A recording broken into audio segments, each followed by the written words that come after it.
Hey guys, and welcome to the Modern Thrifty Life. My name is Mary Beth, and today I'm going to share with you my top 10 ways to save money. These are things that I do every day that save me money, and they easily can work into your daily routine, and hopefully you won't feel like you're sacrificing the things you love. Now, I'm not going to tell you to just stay home and eat a bologna sandwich, although that would save you a lot of money. But instead, these are just 10 simple tips that you can start doing right away. And my number one tip has the potential to save you over $1,000 a year. So you want to make sure that you stick around until the end. My number 10 tip to save money is to make your own greeting cards. Now, all the time, you're invited to birthday parties and baby showers, graduations, retirement parties. There's always a reason, it seems, that you need to be giving somebody a card. And those cards can be $3, $4, $5 and up, so make your own. Now, maybe you're not artistic or you don't think you're creative enough, but there are actually simple ways to make a card. Maybe you could learn to draw flowers, or you can draw a simple heart, or sometimes I use watercolors to make lines and flowers, and it looks professional and fancy, but it's really easy to do. Or you could just totally go elementary school and draw little stick figures. You could make funny little comics. It could be like your trademark. Your friends and family will look forward to getting your quirky little cards in the mail. If you really aren't artistic or creative at all, though, you can go online, and if you have a printer, you can print out free greeting cards. And if you can't do any of those, my last tip is to go to the dollar store. And sometimes you're just short on time too, and you need to just make a quick stop. So stop in at the dollar store. They have cards there that are marked $3.99 and $4.99, but they only cost $1 or sometimes two for $1. And while you're there, why don't you go ahead and buy 10 or 15 cards? Then you're stocked up inexpensively, and then you won't have to resort to running out to the drugstore at the last minute and spend $5 on a card. That's crazy. My number 9 tip is one that's easy to work into your day, and that is to unplug appliances when you aren't using them. A long time ago, I heard the term energy vampire. Basically what it means is that some appliances, when left plugged in, will continue to suck power and cost you money. So when I'm not using certain appliances, I just go ahead and unplug them. The appliances that really seem to drain the most power would be your TV, which you can't always plug and unplug your TV, especially if you have cable or a TiVo box. But if you have a TV that you aren't using that often, you can just go ahead and unplug it. Also, your washer and dryer. You don't use those very often, at least I don't. I use them once a week. So when I'm not using them, I just unplug them. Another thing that drains a lot of power is charging cables, like for your laptop or your phone. Don't just leave them plugged into the wall if your laptop or phone are fully charged. You're just draining out electricity that you're being charged for and you aren't even using. And then the last appliance or set of appliances are ones in your kitchen. Things like coffee makers or maybe toaster ovens. Not all appliances drain power, but really, I err on the side of caution anyway. If I'm not using an appliance, I generally just unplug it. Also, if I'm gonna be on vacation or out of my house for a few days, I unplug just about everything. Everything that I can, except for lights. I don't think lamps really drain much power, but I unplug just about everything else because I'm not home, so there's really no point in having things sucking power and costing me money. Okay, moving on to number 8. My number 8 tip is to go meatless at least once a week. So when you're planning out your weekly menu, I know you're planning out weekly menus, right? When you plan out your weekly menu, plan at least one meal without meat. And some great meatless meals that I do include grilled cheese and soup, yum. Cheese pizza, that one's easy. Something like chili without the ground beef, of course. Omelets stuffed with vegetables. Pasta is another good one. You can dress it up with all different kinds of sauce, so it's very versatile. Be creative. I mean, if you really love vegetables, this one shouldn't be hard for you anyway, and maybe you're already doing it, but if you aren't, meat is expensive, so going meatless one day a week really will make a big difference in your grocery bill, especially when you think of the whole year. That's where you really see the savings start to add up, when you do these things month after month. My number 7 tip is to buy secondhand whenever possible.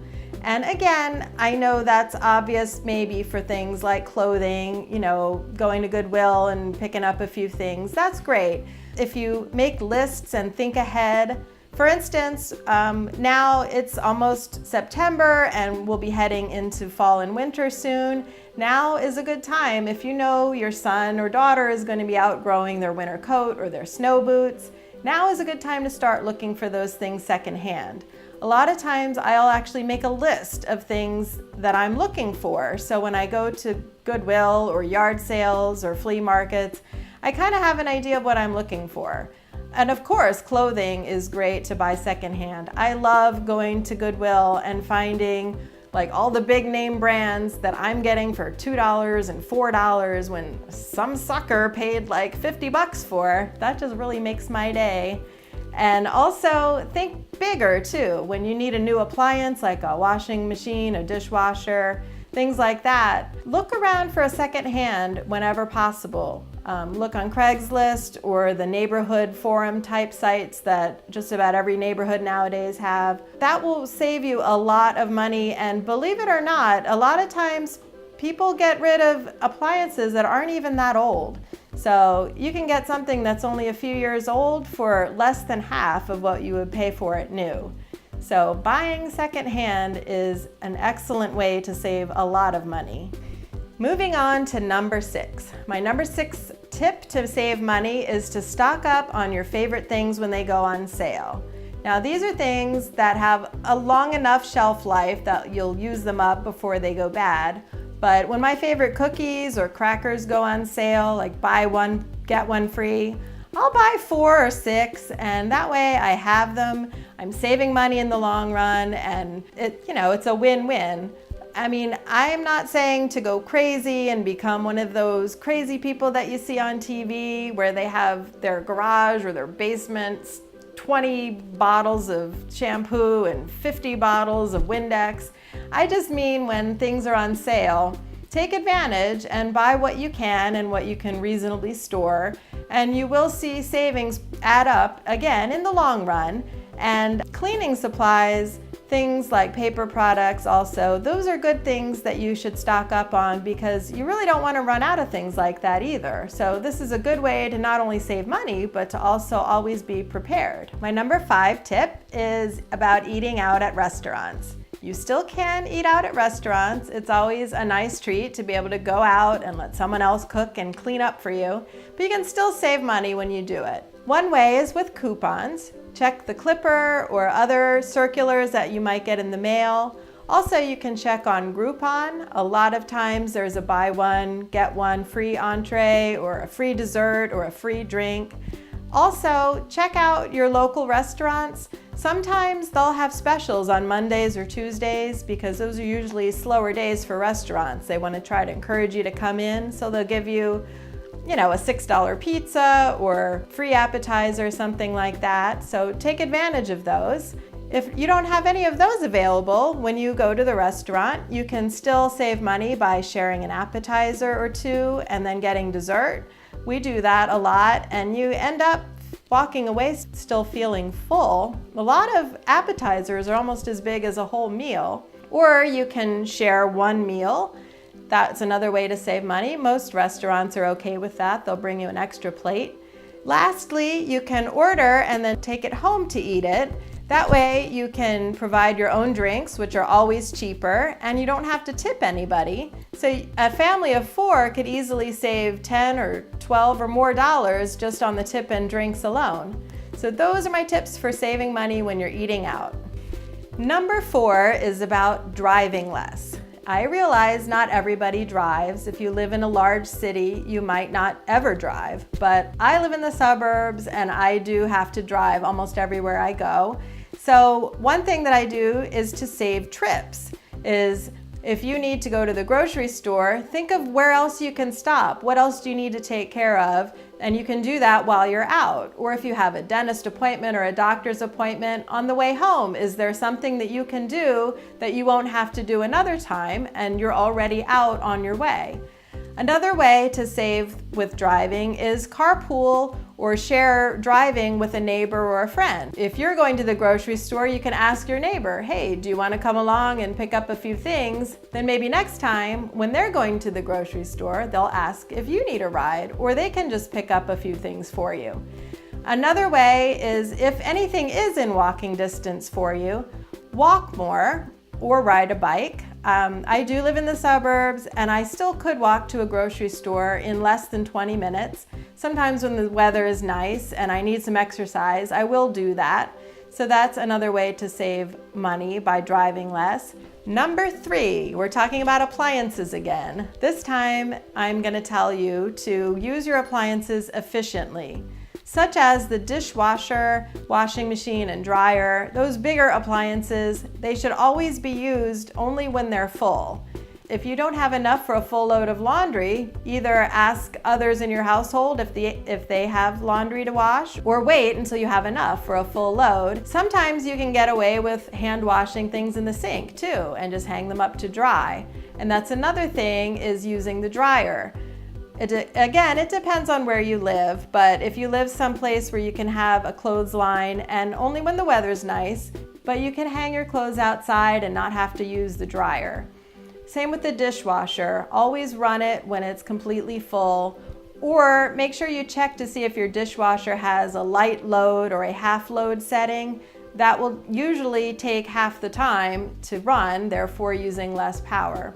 Another appliance that you can use more efficiently is the oven, and this is more specific to the summer. I hate using my oven, especially because mine is a gas oven. I hate using it in the summer because it heats up the whole kitchen and sometimes the whole first floor, and it's not a very efficient way if you're just heating up pizza or making something quick in the oven. I have a toaster oven. It's much smaller, it heats up much faster. You can heat up leftovers or make small things, and you aren't using all of the electricity or the gas or both that it takes to run your oven. So that's another appliance that you can use efficiently. And lastly, consider turning up or down your thermostat, turning it up in the summer. See if you can just change it by a degree or two, and same in the winter. Turn down your heat a degree or two. You probably won't even notice the difference, and you'll save a few dollars here and there, and it will add up over the course of the year. And now we're at number 2. Now number 2 is gonna sound maybe a little crazy, maybe not, I don't know, but it is to cut your own hair. I have shorter hair, as you can see. I am actually letting it grow longer. But I pretty much always cut my own hair. I do maybe get it professionally cut every few months just to kind of get the style back. But when my hair was longer, I would trim the ends myself. I trim my daughter's ends, I trim her bangs, I cut my son's hair. My husband doesn't let me touch his hair. So we save a lot of money with the 3 of us not having to get our hair professionally cut very often, and it really isn't hard to do. I'm sure I don't have a YouTube video about that yet. I'm not really an expert, but there are lots of people out there on YouTube that know how to cut hair. Look that up and learn how to do it. Around here, a haircut is anywhere from $18 to $30 and up, and then you have to tip on top of that. So if you get your hair cut every 8 weeks even, that's a lot that will add up over the course of a year. So give that a try. Don't be nervous. It's just hair. It always grows back. And finally, my number 1 way to save money is to cut the cable cord. We did this about a year ago and we haven't regretted it at all. We save over $100 a month. So in the course of a year, that's $1,200 that we're not spending to have a million channels that we don't even watch. We actually use services like Hulu, Netflix, and HBO Now. We watch shows on Amazon because we have Amazon Prime. And then we also have a digital antenna that helps us get the local network channels so we can still watch the news and get the weather. I just think it is the best and fairly easiest way to save a large chunk of money every year. And we haven't noticed much of a difference. There's so much available nowadays on Hulu and Netflix.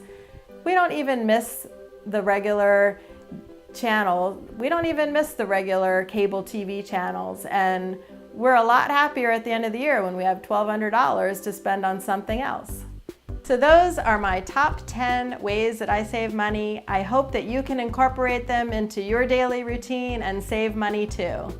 If you like this video, please give it a thumbs up. And if you want to see more of my videos in the future where I also do inexpensive home decor, please subscribe to my channel. See you next time.